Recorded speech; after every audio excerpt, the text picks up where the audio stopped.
চাণক্য নীতি অনুসারে এমন কিছু কথা প্রতিটি মানুষেরই জানা উচিত। চাণক্য বলেছেন, ভবিষ্যতে বিপদ আসতে পারে, সেই কথা মাথায় রেখে প্রত্যেকটা মানুষেরই অর্থ সঞ্চয় করা উচিত। যেমন কর্ম করবে তেমন ফল পাবে। কোনো ভগবান তোমার কপালের দুঃখ দূর করতে পারবে না।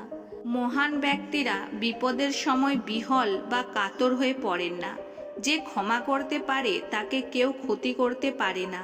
যেমন ঘাসবিহীন স্থানে আগুন পড়লে তা এমনিতেই নিভে যায়।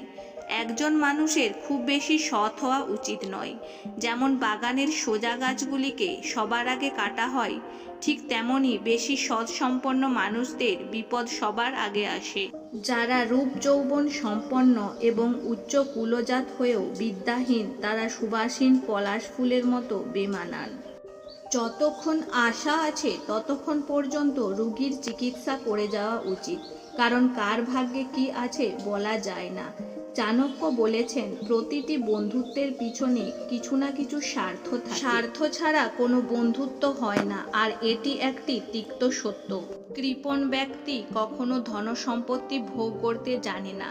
কুকুর আকণ্ঠ জলে ডুবে থেকেও জিভের দ্বারা চেটে চেটে জল পান করে।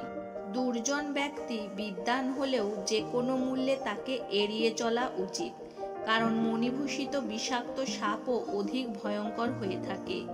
পরের স্ত্রী, পরের জিনিস, পরনিন্দা, অন্যকে উপহাস এবং গুরুজনের সামনে চপলতা ত্যাগ করবে।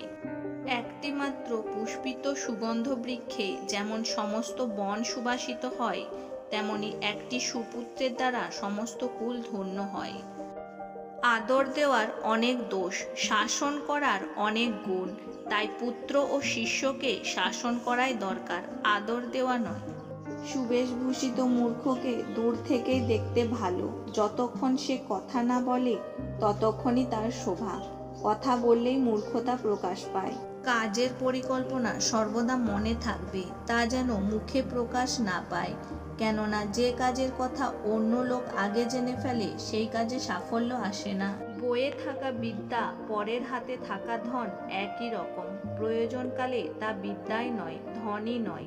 ভয় যতক্ষণ না আসে ততক্ষণই ভয় পাওয়া উচিত নয়। যদি শেষ পর্যন্ত ভয় এসে যায়, তাহলে তার যথাযথ প্রতিকার করা কর্তব্য। মানুষদের 5 জনের সঙ্গে বাস করা উচিত, 5 জনের সঙ্গে হাঁটা উচিত, 5 জনের সঙ্গে মিলেমিশে খাওয়া উচিত। 5 জনের সাথে থাকলে দুঃখের লাঘব হয়। উপকারী ব্যক্তির সাথে উপকার, হিংস্র ব্যক্তির সাথে প্রতিহিংসা এবং দুষ্ট ব্যক্তির সাথে দুষ্ট ব্যবহার করা উচিত। এতে কোনো দোষ নেই। নতুন বস্ত্র, নতুন ছাতা, নতুন গৃহ, নতুন স্ত্রী, সব কিছু নতুন হলে ভালো, কিন্তু চাকর এবং চাল যত পুরাতন হবে ততই ভালো।